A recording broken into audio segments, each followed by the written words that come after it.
the victim of the affair is not always the victim of the marriage or relationship.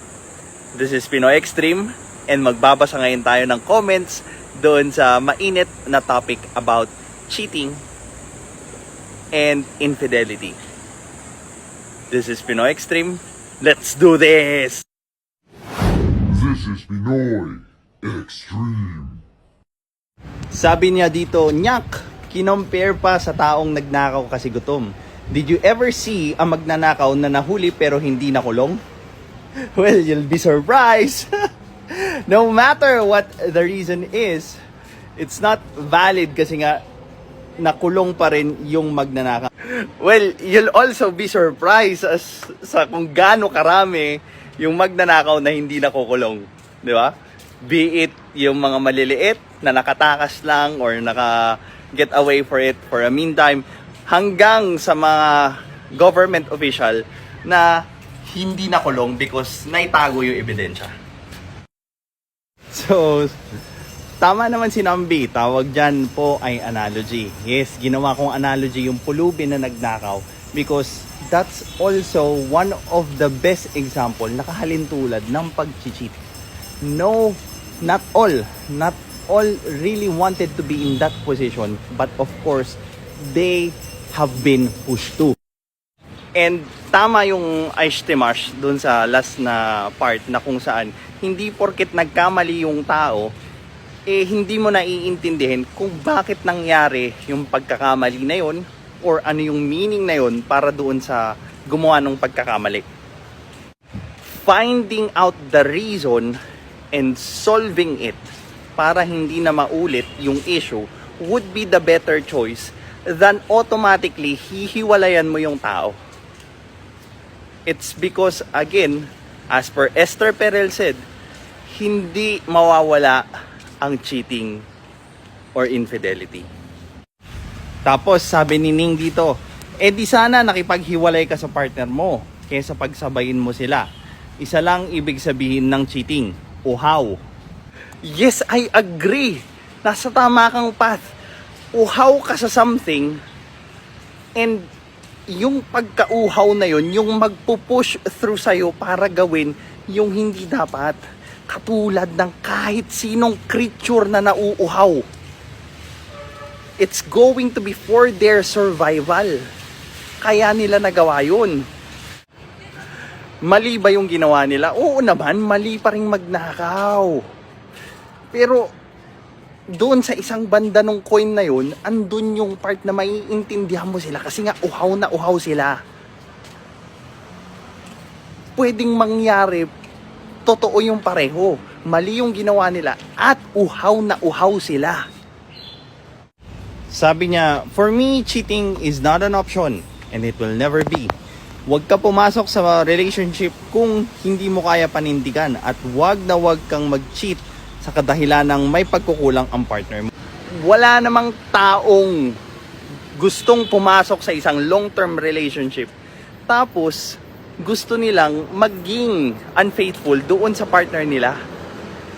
Most of that come during the long-term relationship, and ang isa sa magandang paraan or dapat nyong gawin is alamin nyo bakit pumapasok yung ganong thoughts during a long-term relationship. Hindi yung pag dumating yung infidelity, nag-cheat, cut off ka agad yan, hiwalay ka agad. There's no fixing of things anymore. Sabi niya, hindi dahil may kulang yung partner mo, hindi ka kontento, o may pagkukulang pala tapos hindi nyo pag-usapan. Instead na ginawa mo is tinakbuhan mo yung responsibility na yun, hindi mo siya kinausap. I doubt na hindi nag-try kumausap yung tao na yun or yung tao na nag-cheat. In their own way, sinubukan na nila itong ipaliwanag, maybe on their own language. It's just that hindi nakarating yung plead na yon doon sa partner nila. And they sense na it's useless to talk about things because karamihan naman ng pag-uusap or ng pakikipag-argumento ng mga tao, it ends up painfully. Hindi na tayo nagbe-benefit doon sa tamang pakikipag-argumento sa kahit na partner pa natin yan. Bakit? I'll give an example. May mga tao na pag nagsabi ka ng totoo or sinabi mo yung totoong nararamdaman mo, nagagalit sila. So what does that mean? Yung katotohanan na gusto nilang makuha at nung nakuha na nila, pagagalitan nila yung nagsabi nun, sa tingin mo ba makakakuha pa ulit sila ng katotohanan doon sa tao na pinagalitan nila dahil nagsabi ng totoo? Think of it. Of course, magtatago na yan. Hindi na magiging honest yan. Kasi sasabihin niya sa sarili niya, ba't pa ako magsasabi ng totoo? Eh kung pagagalitan lang rin naman ako, eh kung pag-aawayan lang rin naman natin to, itago ko na lang. Kasi unang-una, hindi niya naman maiintindihan. It will be just painful for both of us. Yan na yung nagiging mindset ng tao. Pag pinagagalitan nyo, yung katotohanan para sa kanya. You want truth? Of course, there's a payment. Ano yun? Acceptance. Sabi niya, you're giving rationalization and justification over immoral acts.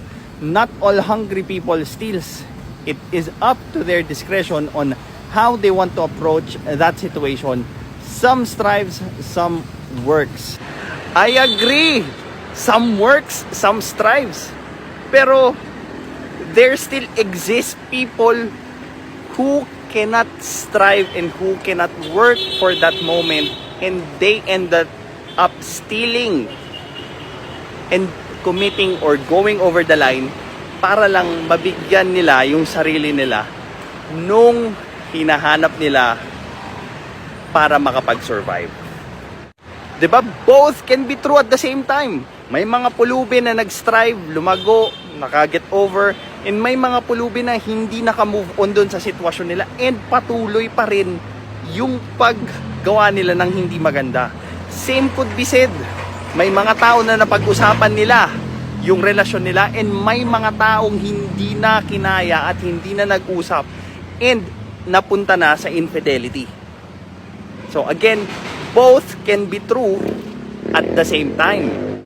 Kaya nga we are having this kind of conversation dahil if you truly love a person, one of the critical component of that relationship should be understanding.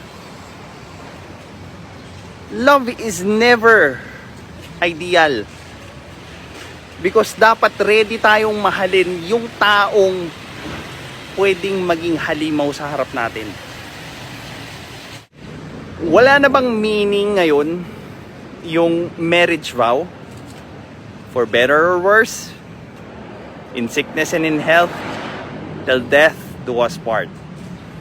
Those word means that I'll be with you hindi lang sa kasiyahan, kundi pagdating na rin sa pagre-resolva ng kanya-kanya nating monsters sa katauhan natin, na willing tayong yakapin at intindihin the moment na mawala sa sarili nito yung partner natin. Sabi ni Uncle Velo, in case of your topic though, it needs to be absolute. I respectfully disagree with that. Most people think that it's black and white, good or bad, victim, perpetrator. Hindi lang kasi natatapos doon yung kwento. Marami tayong pwedeng tignang anggulo or perspective para mas makita natin yung wider perspective ng mga bagay-bagay. Para hindi siya nauuwi parate sa hiwalayan or sakal. Yes, there are reasons why people cheat, but regardless of the reason, it can never be okay kahit sabihin pa nating mali nung isa. Of course, katulad nga nung paulit-ulit kong sinasabi, it's not a justification to cheat, but katulad nga nung sinabi ko, the victim of the marriage is not always the victim of the affair. I'll give you another example. O, for example, may sinapak-sapak akong tao, di ba? Tapos, napikon yung tao, later on, gumanti. Pinalo ako ng bote ng coke. Bawal yung ginawa niya, of course. Pero, maiintindihan ng mga tao, bakit pinalo ako ng coke.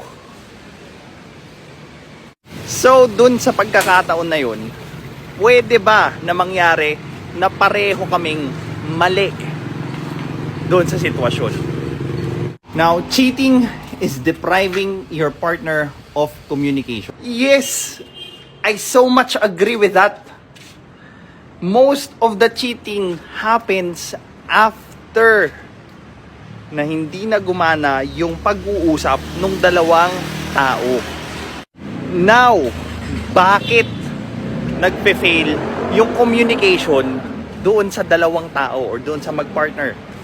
Andyan yung binanggit ko kanina na yung pag-uusap or pagsasabi ng totoo doon sa partner nila is going to be painful para gawin.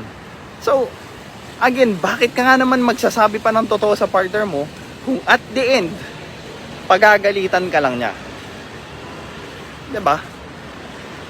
So, most likely, people who undergo with that kind of communication with their partner ends up cheating, lying, and kung ano-ano pa. Tapos ayun nga, if may problem ka sa kanya, nakulangan ka or whatnot, communicate. Yes, I agree. Not cheat. I really agree with that. Solve the issues together.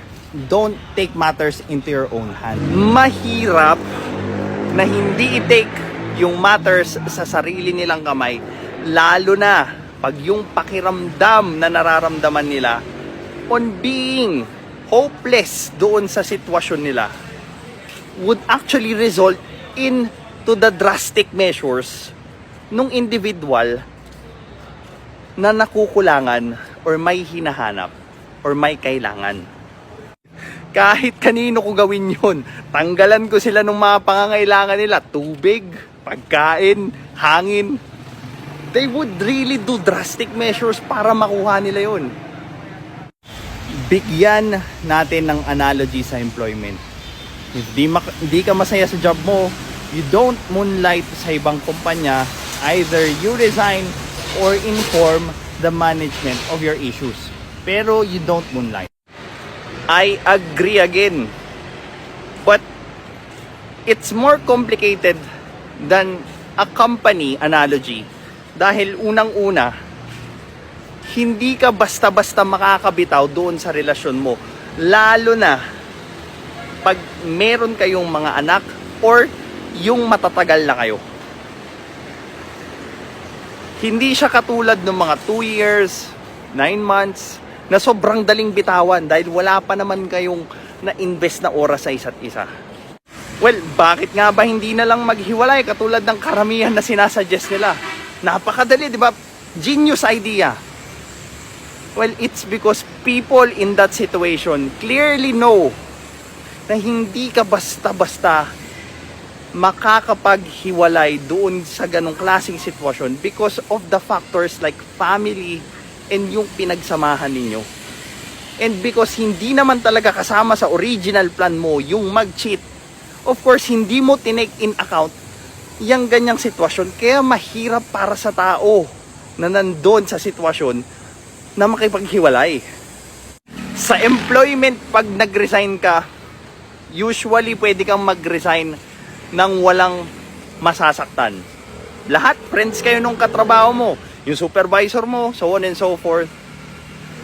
Pag nakipaghiwalay ka sa karelasyon mo or sa pamilya mo, ang daming buhay yung maapektuhan.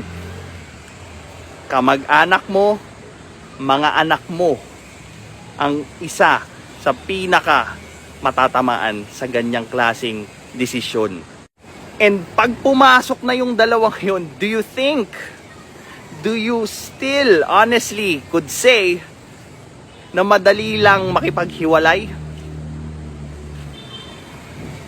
This is Pinoy Extreme. Let's continue for part 2. This is Pinoy Extreme.